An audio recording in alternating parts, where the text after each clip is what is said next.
la línea gris es como la normalización de sus datos, y al final, que no se alcanza a observar, es realmente rojo, termina la línea azul, es a partir de los datos estadísticos y de los modelos que hemos encontrado, pudimos detectar y decir, bueno, mire cómo se va a comportar de ahora en adelante el curso.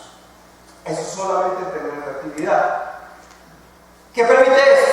Lo que hablábamos. Si el profesor sabe que va a tener un bajón de actividad durante las próximas semanas, empieza a hacer acciones, empieza a programar actividades, empieza a generar nuevas acciones para que los usuarios o los estudiantes empiecen a estudiar más.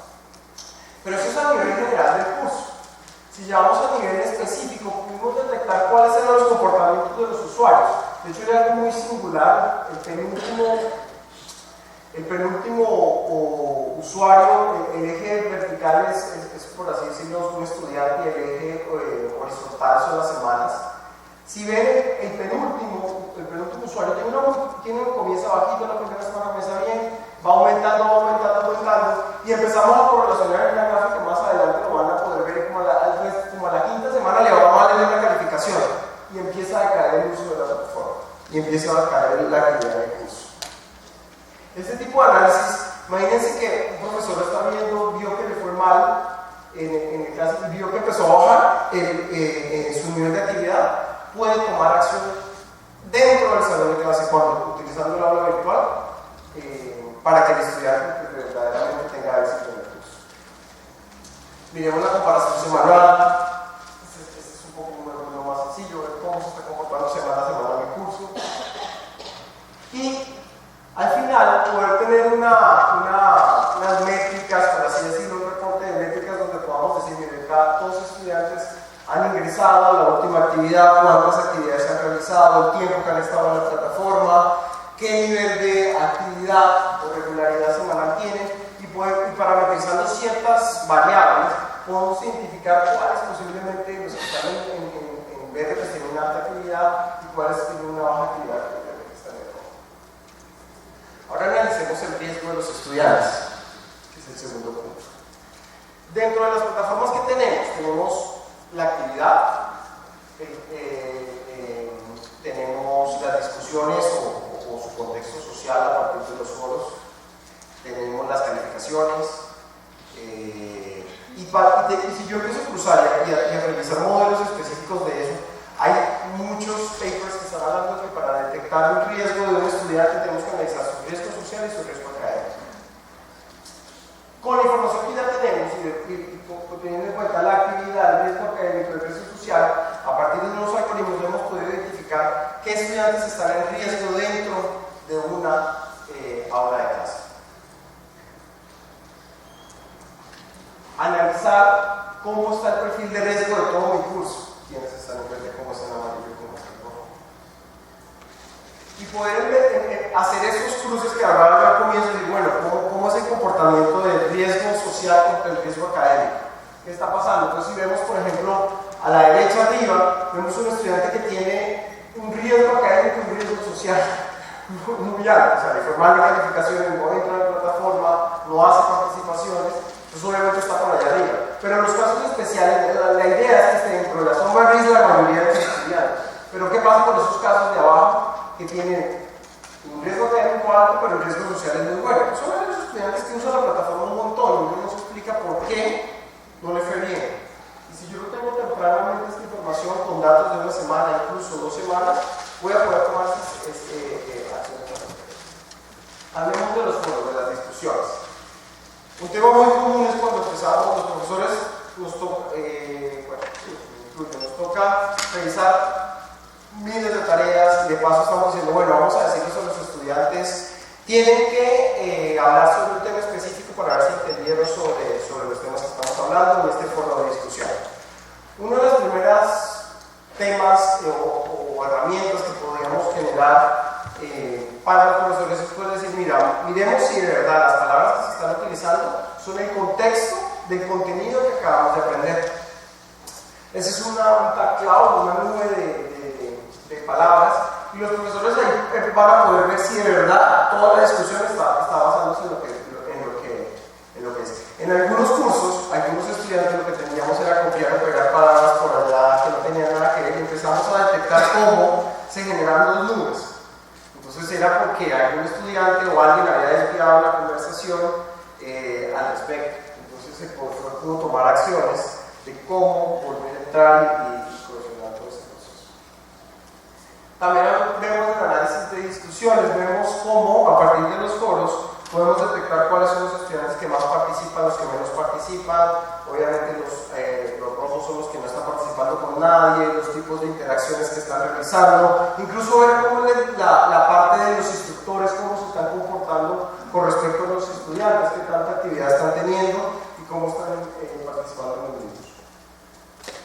Analizando el contenido de palabras, y aquí este tipo de gráficas hay que entenderlas un poco, van en el sentido del reloj, por así decirlo, y es cuando es así, quiere decir que va desde arriba hacia abajo siempre la comunicación, y si es así, pues es al revés. Entonces aquí, a medida que el grosor, el gráfico me toca explicarlo para entenderlo, a medida que el grosor de la línea aumenta, es que hay un mayor nivel de interacción o de conteo de palabras o de estas cosas que estamos hablando. Entonces, aquí cada uno de los usuarios los estamos analizando, encontrando cómo, qué tanto están hablando entre ellos por el conteo de palabras, qué tanto están haciendo contribuciones originales. ¿Cómo hacemos eso? Con algoritmos específicos de información que están allí, con los datos, con las palabras que ellos están ingresando. ¿Qué tanto están utilizando pensamiento crítico? Al igual, yo no soy la pasada antes, aclaro, pero tenemos un grupo, son 7 personas, solo dedicadas a crear esos algoritmos específicos para poder detectar cuándo una persona está utilizando pensamiento crítico y entre quiénes. Entonces yo aquí puedo ver, por ejemplo, en el último cuadro, cómo Bernie, que es el instructor, tiene una interacción de altísimo pensamiento crítico con Roberto, pero a la vez veo que también hace muchísimas contribuciones originales, tanto Roberto como Rafael, y a la vez utiliza muchísimas palabras. Si un profesor tuviera a la mano este tipo de herramientas, pues tendría un gran trabajo avanzado, porque podría saber que tengo que hacer algo con Mario, tengo que hacer algo con Juan, me toca poner a José a que haga más pensamiento crítico, o sea, a mí, a poner a Mario a hablar un poco más, a que aumente y ver, empezar a utilizar de verdad las herramientas que hoy en día están a disposición. Hemos llegado incluso al punto de poder, una de las tareas más tediosas que tiene un profesor es cómo califica un foro. Entonces muchos dicen, bueno, mi variable es que el usuario hizo 3, 4, 5 posts y escribió tantas palabras, pero muy rápidamente mido y pongo una calificación. Bueno, si tengo un curso de 10 personas, buenísimo, pero imagínense hoy en día que la educación queremos expandirla cada vez más, estar aumentando el número de personas que asisten a un curso a veces, y ya hemos visto cursos de 100, 150 personas, imagínense un MOOC de 1000 personas, ¿cómo hago para calificar?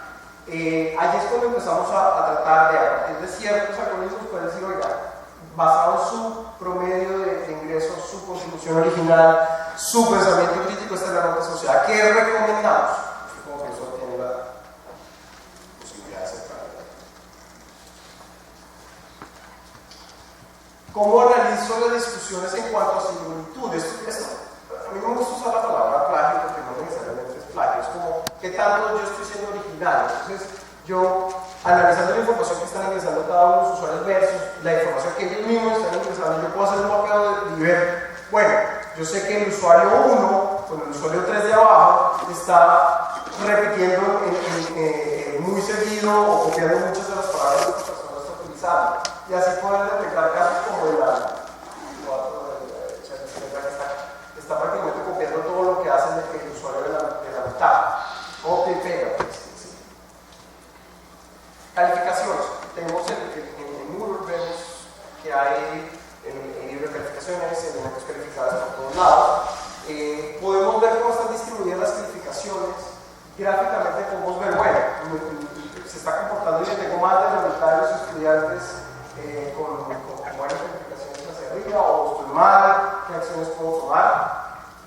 No, el ideal es que siempre los estudiantes estén como en los mismos niveles. Esta gráfica ahora es bien interesante porque lo que tratamos de hacer con cada uno de los elementos calificables es poder ver qué tan distintos o las son las notas dentro de ese elemento. Entonces, si yo tengo tuve 1, muchos 1s o muchos 5s o muchos 3, la idea siempre es que las calificaciones estén bastante juntas para saber que tenemos un aprendizaje más, digamos, más uniforme entre los estudiantes. A veces no se logra, pero vemos que eso sí ocurre en el segundo. Hay muchas más calificaciones, entonces va disminuyendo, y esto me permite identificar, por ejemplo, que en el primer examen o en el primer elemento calificable algo pasó, porque esa amplitud estuvo muy larga. Solo tuve 1, 2, 3, 4 estudiantes con una buena calificación, pero de ahí para abajo tuve muchos estudiantes que bajaron mucho, o algunos que me hicieron bajar ese promedio.